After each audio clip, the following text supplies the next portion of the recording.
बारी है हाइड्रोकार्बन के बारे में पढ़ने का, यानी कार्बन के कंपाउंड्स के बारे में पढ़ने का। लेकिन उससे पहले जो बहुत ज़रूरी है वो है वर्सेटाइल नेचर ऑफ कार्बन को जानना। अब इस वर्ड को समझते हैं, वर्सेटाइल।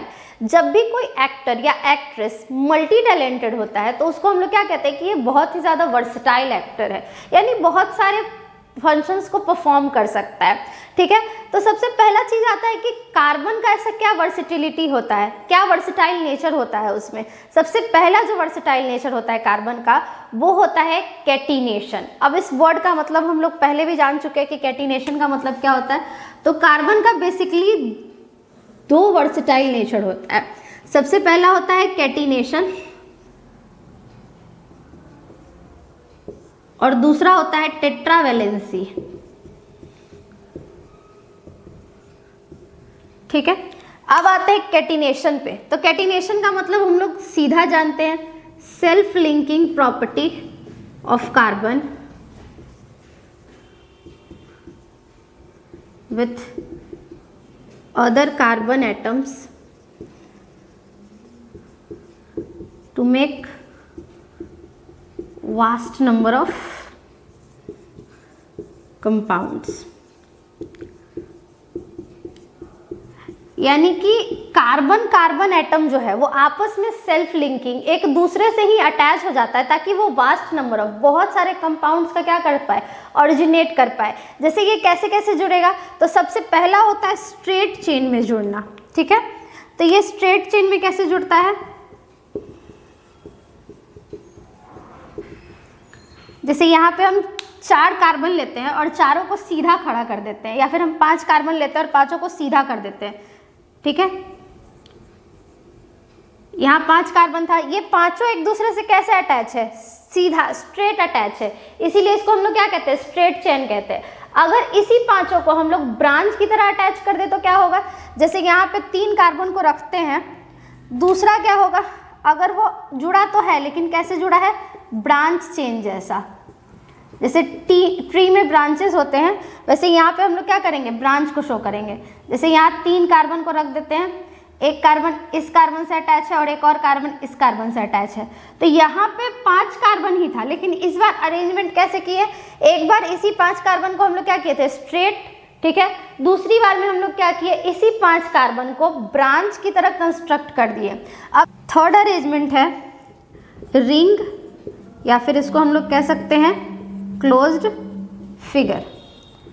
अब इसी पांचों कार्बन को हम लोग क्या करेंगे, इस तरह से अटैच करेंगे कि वो एक रिंग या फिर क्लोज्ड फिगर का फॉर्मेशन कर ले। जैसे यहाँ पे हम लोग इसको पेंटागोनल स्ट्रक्चर बनाने का कोशिश करते हैं। ठीक है, तो एक पेंटागोनल स्ट्रक्चर क्या होता है, जहाँ पे कि 5 लाइन आपस में रिंग की तरह अटैच हो, ये पेंटागोनल स्ट्रक्चर है। अब यहाँ पे सब जगह हम लोग क्या करते हैं, कार्बन रख देते हैं, यहाँ भी कार्बन है, यहाँ भी कार्बन है, यहाँ भी कार्बन है और यहाँ भी क्या है, कार्बन है। मतलब ये कुछ इस तरह का फॉर्मेशन हुआ है यहाँ पे, ऐसे ऐसे, फिर ये इससे अटैच है सिंगल बॉन्ड से, और ये दोनों आपस में सिंगल बॉन्ड से इस तरह से अटैच है। मतलब सेल्फ कैटिनेशन में क्या है, 3 तरह से कार्बन को अरेंज किया जाता है। कार्बन एटम एक अनदर कार्बन एटम, सेम ही कार्बन एटम से क्या करता है, आपस में सेल्फ लिंकिंग करता है। इसी प्रॉपर्टी को हम लोग क्या कहते हैं, कैटिनेशन कहते हैं। स्ट्रेट चेन में कैटिनेशन हो सकता है, ब्रांच में हो सकता है, और रिंग या फिर क्लोज्ड फिगर में भी हो सकता है। अगला क्या है, टेट्रावैलेंसी। टेट्रावैलेंसी जो है इसमें हम लोग पहले भी पढ़ चुके हैं, ये 2 वर्ड से मिलके बना है, एक है टेट्रा और दूसरा क्या है, वैलेंसी। वैलेंसी का मतलब क्या होता है, कंबाइनिंग कैपेसिटी किसी भी एलिमेंट का, कितना इलेक्ट्रॉन या तो वो दे सकता है या तो कितना इलेक्ट्रॉन वो ले सकता है, उसी कैपेसिटी को हम लोग क्या कहते हैं, वैलेंसी कहते हैं।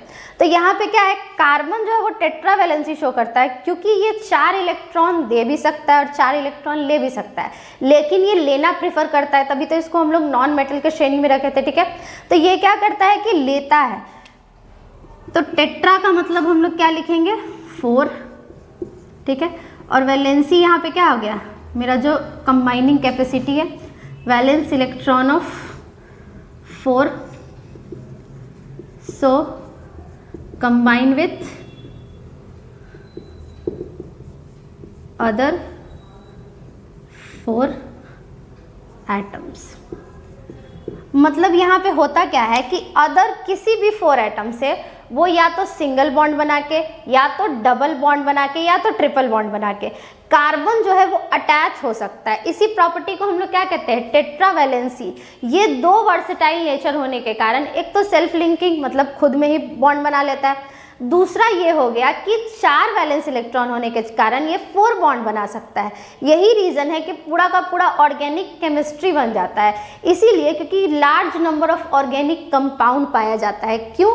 क्योंकि कार्बन इन दो वर्सेटाइल नेचर के कारण बहुत सारे जगह में, अगर हम ऑकरेंस का बात करें तो जो भी चीज़ हम लोग खाते हैं, पहनते हैं, या फिर कोई भी चीज़ जो है 95% ऑकरेंस किस चीज़ का है, कार्बन का, due to versatile nature of carbon. अब इसी तरह से क्या करेगा, कार्बन हाइड्रोजन से कंपाउंड बनाएगा और उसके बहुत सारे प्रॉपर्टीज़ को हम लोग यहाँ पे पढ़ेंगे। अब हम लोग पढ़ने वाले ऑर्गेनिक कंपाउंड्स के बारे में। तो ऑर्गेनिक कंपाउंड क्या होता है, वो कंपाउंड जो या तो कार्बन हो या तो कार्बन डिराइवेटिव हो, वैसे ही कंपाउंड को क्या कहा जाता है, ऑर्गेनिक कंपाउंड कहा जाता है। अगर इसको हमको लिखना होगा तो कैसे लिखेंगे, जैसे हम लोग यहाँ लिखते हैं ऑर्गेनिक कंपाउंड का डेफिनेशन, ऑर्गेनिक कंपाउंड्स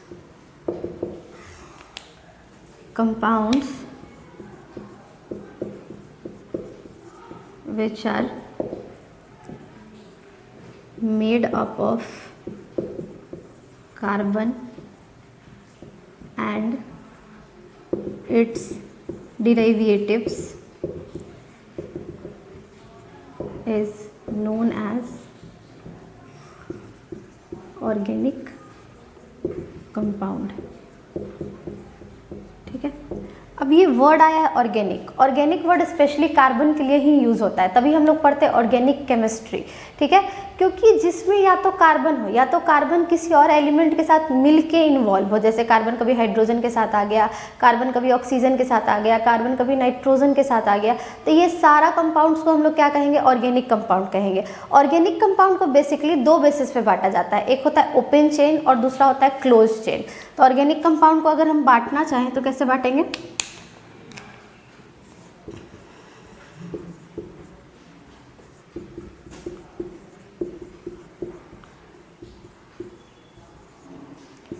इसको हम लोग दो बेसिस पे बांटते हैं, एक होता है ओपन चेन और एक होता है क्लोज चेन। ओपन चेन को क्या कहा जाता है, ओपन चेन का कॉमन नेम होता है एलिफेटिक, इसको हम लोग क्या बोलते हैं, एलिफेटिक। और क्लोज चेन को क्या कहा जाता है, साइक्लिक। जैसा कि हम लोग कैटिनेशन में पढ़े थे कि कभी कभी क्या होता है स्ट्रेट चेन बनता है, कभी ब्रांच चेन बनता है, और कभी क्या होता है वो रिंग की तरह एक स्ट्रक्चर फॉर्मेशन करता है। तो यहाँ पे भी क्या होगा, अगर रिंग की तरह फॉर्मेशन किया तो कैसा चेन बनेगा, क्लोज चेन। क्लोज चेन को हम लोग क्या बोल सकते हैं, साइक्लिक भी बोल सकते हैं। नाम ज़्यादा बड़ा नहीं है, नॉर्मल नेम है, बस क्लोज को ही क्या बोल दिए, साइक्लिक बोल दिए।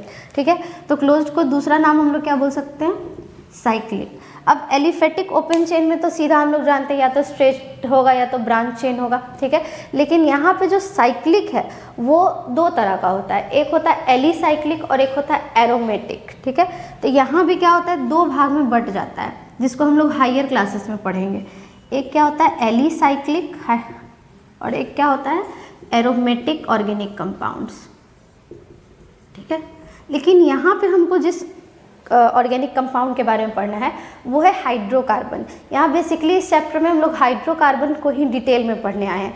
ठीक है, तो इसका एक टाइप है हाइड्रोकार्बन हम लोग कह सकते हैं, क्योंकि वो क्या है, कार्बन और हाइड्रोजन से मिल के बना एक ऑर्गेनिक कंपाउंड है। तो सबसे पहले हमको ये समझना पड़ेगा कि हाइड्रोकार्बन आखिर होता क्या है। तो अगर हम लिखे हाइड्रोकार्बन के बारे में, हाइड्रोकार्बन, तो इसको हम लोग क्या लिख सकते हैं, the compound made up of hydrogen and carbon. ऐसा कंपाउंड जो कि कॉम्बिनेशन हो किसका, हाइड्रोजन और कार्बन दोनों का, उसको हम लोग क्या कहेंगे, हाइड्रोकार्बन। तो इसको हम लोग लिख सकते हैं the compound made up of hydrogen and carbon. ठीक है, यहाँ क्या होगा C+H, यानी C और H के मिलने से बना है। या एक एग्जाम्पल से हम लोग देखते हैं कि हाइड्रोकार्बन आखिर होता क्या है। यहाँ पे हम लोग एक कार्बन रखते हैं, इस कार्बन को क्या किए ना, कार्बन हम जानते हैं कि 4 बॉन्ड बनाता है, तो कार्बन को क्या करते हैं, चारों तरफ सिंगल सिंगल बॉन्ड से हाइड्रोजन से अटैच कर देते हैं। तो यहाँ एक हाइड्रोजन है, यहाँ एक हाइड्रोजन है, यहाँ एक हाइड्रोजन है और यहाँ एक हाइड्रोजन है। तो ये चारों तरफ जो कार्बन है वो सिंगल बॉन्ड से अटैच है, किससे, कार्बन से। तो ये क्या हुआ, हाइड्रोकार्बन हो गया, क्योंकि कार्बन और हाइड्रोजन आपस में मिला है। अब जब सिंगल बॉन्ड बनता है तब उसको हम लोग कहते हैं सैचुरेटेड हाइड्रोकार्बन, और जब डबल बॉन्ड बनता है तब उसको हम लोग कहते हैं अनसैचुरेटेड। या तो डबल बॉन्ड से कार्बन अटैच हो या तो ट्रिपल बॉन्ड से कार्बन अटैच हो, तब वैसे कार्बन को हम लोग क्या कहते हैं, अनसैचुरेटेड हाइड्रोकार्बन। मतलब बेसिकली जो हाइड्रोकार्बन है वो दो बेसिस पे बढ़ता है, एक होता है सैचुरेटेड हाइड्रोकार्बन और दूसरा होता है अनसैचुरेटेड हाइड्रोकार्बन। अब इसको हम लोग कंपेयर करके समझते हैं, ठीक है। तो हाइड्रोकार्बन को हम लोग on the basis of bond बांटे थे। यहाँ पे क्या लिखते हैं, हाइड्रोकार्बन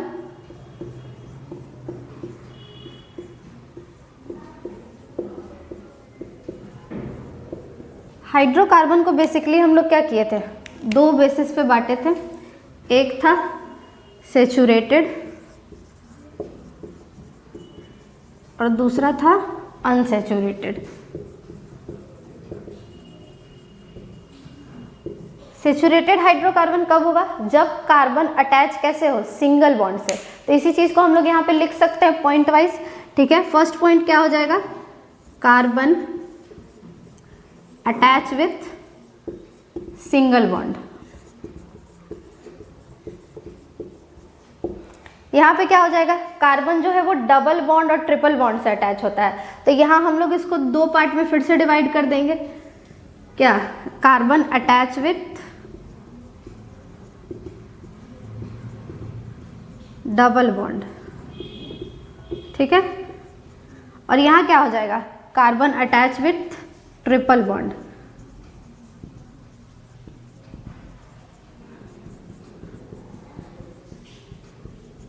ठीक है। अब हम लोग इसको देखते हैं कि इसका नाम क्या होता है। तो सबसे पहले जो भी सिंगल बॉन्ड से कार्बन अटैच होता है उसको कहा जाता है एल्केन, ठीक है। यहाँ से ये नाम चलते ही जाएगा, एल्केन कहा जाता है। और जब कोई डबल से हो तो एल्कीन और ट्रिपल से हो तो उसको हम लोग क्या कहेंगे, एल्काइन कहेंगे, ठीक है। यहाँ पे नाम हम लोग लिख देते हैं, क्या, इसका नाम क्या हो जाएगा, एल्केन, इसका हो जाएगा एल्कीन और इसका क्या हो जाएगा, एल्काइन। अब इसका हमको लास्ट वाला वर्ड बस पकड़ना है। ए एल के सब में क्या है, कॉमन है, ठीक है। और केमिस्ट्री में कभी भी जो चीज़ कॉमन होता है उसको नहीं देखा जाता है, जो डिफरेंट होता है उसको देखा जाता है। तो यहाँ पे क्या है, एन है, तो ये क्या होगा, इंड करेगा एन से। तो यहाँ पे हम लोग लिख देंगे इंड्स विथ सिफिक्स, जो जिससे इंड होता है उसको कहा जाता है सिफिक्स। बाद में फिक्स तो उसको कहा जाता है सिफिक्स। और कोई चीज़ जब पहले फिक्स होता है तो उसको कहते हैं प्रीफिक्स। जब हम लोग IUPAC नोमेनक्लेचर पढ़ेंगे तो ये सिफिक्स और प्रीफिक्स का बहुत बड़ा रोल होगा। तो यहाँ पे हम लोग क्या देखेंगे कि जो भी सिंगल बॉन्ड से अटैच रहता है वो कौन से सफिक्स से इंड करेगा, एन सिफिक्स से इंड करेगा। तो इंड्स विथ सफिक्स एन, ठीक है। और ये क्या होगा, इंड्स विथ सिफिक्स इन, ये कौन से सिफिक्स से इंड होगा, इन से। और लास्ट वाला जो होगा वो कौन से सिफिक्स से इंड होगा, सिफिक्स आइन। मतलब एक जो है वो एन से इंड होता है, दूसरा इन से। डबल बॉन्ड वाला किससे इंड होता है, इन से। और ट्रिपल बॉन्ड वाला किससे इंड होगा, आइन से। इसका एक जनरल फार्मूला होता है जिस फार्मूला को ये फॉलो करता है। जैसे कोई कंपाउंड है, किसी कंपाउंड का फार्मूला लिखा हुआ है, अब हमको कैसे पता चलेगा कि वो कंपाउंड जो है वो सैचुरेटेड है या अनसैचुरेटेड है, एल्केन है, एल्कीन है या एल्काइन है। तो इसके लिए एक कॉमन जनरल फार्मूला होता है। तो जनरल फार्मूला ऑफ एल्केन क्या होता है, जनरल फार्मूला ऑफ एल्केन होता है CnH2n + 2, जहाँ की n क्या है, n है नंबर ऑफ कार्बन, n है हमारा नंबर ऑफ कार्बन, ठीक है। और यहाँ सेकंड का फॉर्मूला क्या हो जाएगा, CnH2n। और लास्ट वाले का फॉर्मूला क्या हो जाएगा, CnH2n - 2। इसके लिए एक आसान सा ट्रिक हम लोग सेट कर सकते हैं, नहीं याद रहे तो पहले जोड़ो CnH2n यानी 2 जोड़ना है, फिर 2 हटाना है यानी CnH2n, 2 क्या करना है, हटाना है, और तीसरा बार में 2 घटा देना है यानी CnH2n - 2। तो सिंपल क्या हम लोग फॉलो कर सकते हैं, जोड़ो, हटाओ, फिर घटाओ। पहले जोड़ना है, फिर हटा देना है, फिर क्या करना है, इसको हमको घटा देना है। इसका आप स्क्रीनशॉट ले लीजिए।